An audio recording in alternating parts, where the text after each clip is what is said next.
5 menit kami persilakan. Baik, terima kasih banyak Pak Yai. Bismillahirrahmanirrahim. Assalamualaikum warahmatullahi wabarakatuh.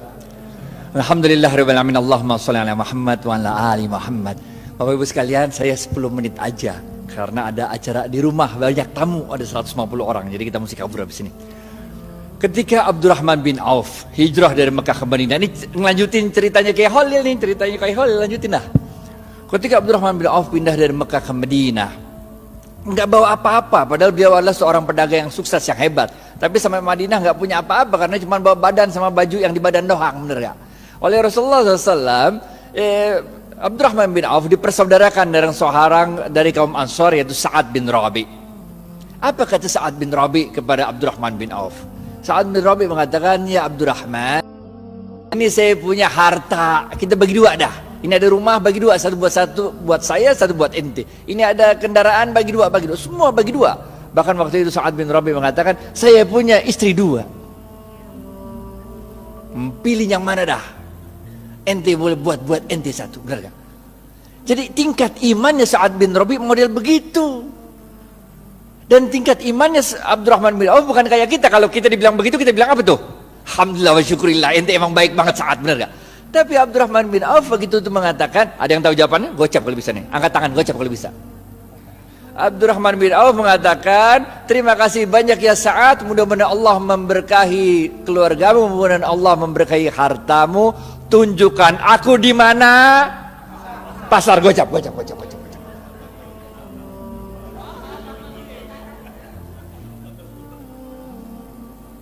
Tunjukkan aku di mana pasar, men. Bener gak? Harta mah insya Allah der, Allah yang ngatur rezeki, yang penting lu usaha. Bener gak? Yang penting usaha. Udah, tunjukin pasar sama Sa'ad, jalan berdua ada tuh. Ngelengkapin kisahnya Kiai Fikri Bareno juga nih. Jalan. Sa'ad nanya, si Abdurrahman bin Auf nanya sama Sa'ad, ini pasarnya siapa nih Ad, katanya. Orang Yahudi katanya. Di depan pasarnya ada tanah kosong. Ditanya lagi, Ad, ini tanah kosong punya siapa Ad, katanya. Punya aneh, kata Sa'ad. Udah Ad, kita jadiin pasar, katanya. Bagaimana caranya? Udah tenang dah. Orang kalau jualan di pasarnya Yahudi itu suruh nyewa lapak. Lapak tuh sewa, bener gak? Sedangkan Abdurrahman bin Auf itu tanahnya Sa'ad bin Rabi dipatok-patok, dijadiin itu lapak-lapak, kan nyewa. Kaum muslimin silakan jualan aja di sini. Kalau untung bagi hasil. Ngerti gak? Lah itu kaum muhajirin yang pindah kan nggak punya harta yang dibawa, bener gak? Jadi kalau suruh bayar sewa kagak sanggup, bener gak? Jualan aja dulu, benar gak? Kalau untung bagi hasil nih. Itu sebabnya ekonomi Madinah mulai tumbuh. Seorang sahabat waktu itu datang kepada Rasulullah SAW, ya Rasulullah, kami ini dagang untungnya kecil, sedangkan orang-orang Yahudi dagang untungnya besar, sama-sama di Madinah nih. Nabi kaget, kok bisa begitu? Barangnya sama katanya. Kok bisa orang Yahudi untungnya gede, kalian untungnya kecil? Para sahabat menjawab, kami kalau dagang ngikutin cara mau berdagang ya Rasul. Rasul tambah kaget lagi lah. Bagaimana caranya? Kami kalau dagang jujur. Kalau orang mau beli 1 kilo, saya nggak ngurangin timbangan, tetap 1 kilo. Kalau mau beli 1 meter, tetap 1 meter, nggak ngurangin ukuran. Sedangkan orang Yahudi kalau dagang curang, ngurangin timbangan, ngurangin ukuran. Makanya labanya untungnya gede, sedangkan kami untungnya kecil. Udah jujur belum tuh? Udah jujur kan? Apa kata Rasul? Cara kalian berdagang salah. Maukah aku beritahu bagaimana cara berdagang yang benar? Rasulullah SAW mengatakan, kalau ada orang mau beli, ente jangan kurangin, ente lebihin. Ngerti gak? Di zaman saya kecil tuh, kalau orang jual kacang tuh, habis di sendok 2 biji, ditambahin dikit, biar anget. Ngerti gak? Kalau jual duku tuh, habis ditimbang, tambahin dikit, biar anget. Bener gak? Jual daging, potong tuh, habis itu tambahin dikit, biar anget. Tahu gak? Apa yang kejadian? Orang-orang yang biasa belanja di pasar Madinah, orang Yahudi, sekarang pindah ke tempatnya orang Muslim. Karena pertama, orang ngomong dari mulut ke mulut. Kalau belanja di pasarnya orang Islam aja enak, 1 kilonya berat. Kalau tempat orang Yahudi 1 kilo. Enakan pasar orang Islam kalau 1 kilonya Banyak kalau tempat orang Yahudi 1 kilonya dikit. Ini rahasia yang pertama.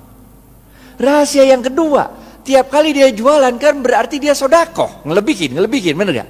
Kalau sodakoh ente ngundang barokahnya Allah. Paham gak? Jadi Bapak Ibu sekalian, ini kita tarik 2 pelajaran penting. Yang pertama, kalau bisnis jangan curang. Ngapain bisnis curang? Bener gak? Kita orang Islam men, kalau ente orang Islam sholat tapi bisnis curang, enggak oke.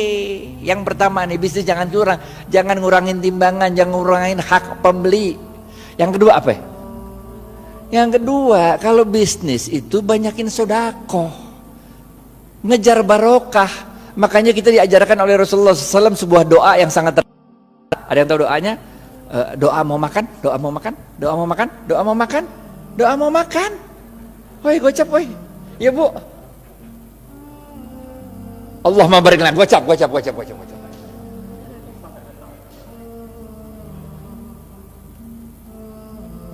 kita diajarkan oleh Rasulullah SAW, Allahumma barik lana fima rozaqtana wa qina azabannar.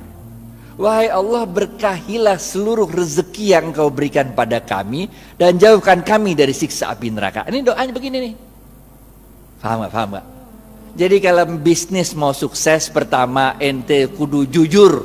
Tapi jujur aja kagak cukup, kita juga harus cerdas, harus fatonah, harus tabligh, benar ya? Ente jujur tapi bego, ya udah ente selamat dunia tapi ente senep. Ente harus jujur, dan jangan lupa apa? Cari barokahnya Allah. Karena Rasulullah SAW mengatakan dalam sebuah hadis, bapak-bapak nggak ada yang nunjuk nih, gocap. Khairun nas anfa'uhum, gocap. Ini dari Ustadz nih, halal atau ibah nih.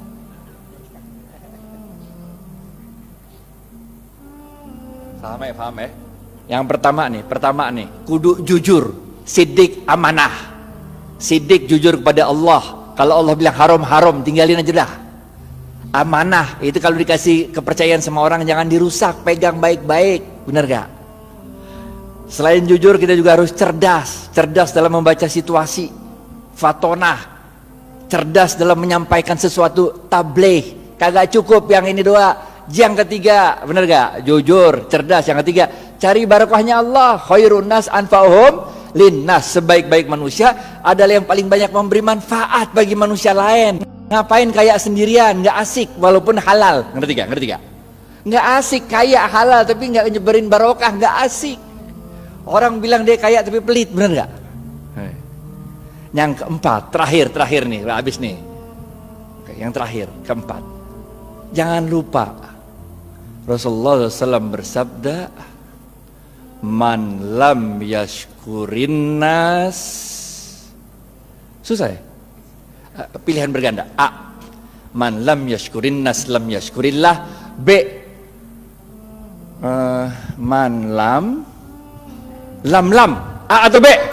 A.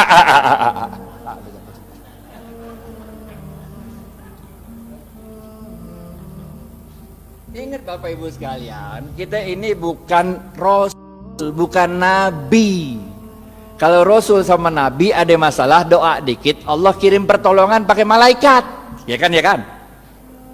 Nabi Musa, depan laut, belakang Fir'aun, masalah kan? Doa dikit, laut merah kebuka, jalan baik-baik dah, bener gak? Fir'aun ngikut dari belakang, doa lagi dikit, ketutup laut merah, mati Fir'aun, bener gak? Nabi Ibrahim dibakar hidup-hidup sama Namrud, doa dikit, berasa dingin tuh api, bener gak? Nabi. Lah kita ini manusia, Pak. Coba aja ibu pulang ntar, coba bakar tangan kalau nggak gosong, bener gak? Caranya Allah nolongin kita dengan menggerakkan makhluk-makhluknya untuk nolong kita. Itu sebabnya man lam yashkurin nas lam yashkurillah. Siapa-siapa yang tidak dapat berterima kasih pada manusia, pada hakikatnya dia tidak bersyukur kepada Allah. Nih nomor 4. Ente sukses bisnis, ente jangan merasa sukses itu karena diri ente. Tapi karena Allah menggerakkan makhluk-makhluknya supaya kita sukses. Emang bisa hidup sendirian? Emang saya bisa nyampe Al-Azhar kalau kagak ada supir yang nganterin kemari? Emang supirnya bisa nyampe sini kalau di rumahnya nggak ada istrinya yang nyetrikain pakaian? Emang mobil bisa jalan sendiri kalau nggak ada yang jual bensin? Bener gak? Man lam yashkurin nas lam yashkurillah. Kesimpulan, habis waktunya nih. Yang pertama, oke? Jangan lupa jujur. Jujur penting. Ada 2 jenis jujur. Kepada Allah namanya siddiq, kepada manusia namanya amanah. 2, cerdas. Ada 2 jenis cerdas. Yang pertama fatonah, faham memahami situasi. Yang kedua tabligh, pandai untuk meyakinkan orang lain. Yang ketiga apa? Khairun nas anfa'uhum linnas. Bisnis itu jangan cuma mau cari untung, tapi bisnis itu harus memberikan manfaat banyak-banyaknya orang. Bener gak? Yang keempat, jangan kita yang merasa bangga kesuksesan bisnis itu karena kita doang. Kita harus terima kasih sama orang-orang lain. Karena man lam yashkurin nas lam yashkurillah. Siapa-siapa yang tidak dapat berterima kasih pada manusia, pada hakikatnya dia tidak dapat bersyukur kepada Allah. Maka dalam tempo yang singkat, dominasi ekonomi Yahudi di kota Madinah dapat dipatahkan oleh kaum muslimin. Bagaimana dengan kita di Indonesia? Nanti kita serahkan ke Khalil Ridwan untuk yang membahas. Pokoknya nggak usah nunggu kita sempurna dah. Yang bisa jalanin gitu aja dah. Karena kaidah fikihnya berbunyi ma la yudraku kulluhu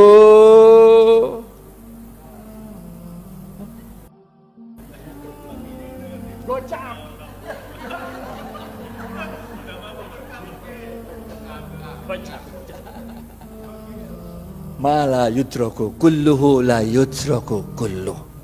Kalau engkau tidak dapat melakukan kebaikan itu 100%, jangan engkau tinggalkan kebaikan itu 100%. Jangan nunggu sempurna baru kita lakukan. Lakuin dulu, nggak usah nunggu tajwid, makhraj sama tahsinnya bener. Jangan nggak usah, sholat aja sholat, bener gak? Nggak usah nunggu kita sempurna baru kita jalan, nggak usah, jalanin aja dulu dah. Karena dalam sebuah hadis qudsi Allah mengatakan, amalkan apa yang engkau ketahui, niscaya akan aku beritahu apa yang tidak engkau ketahui.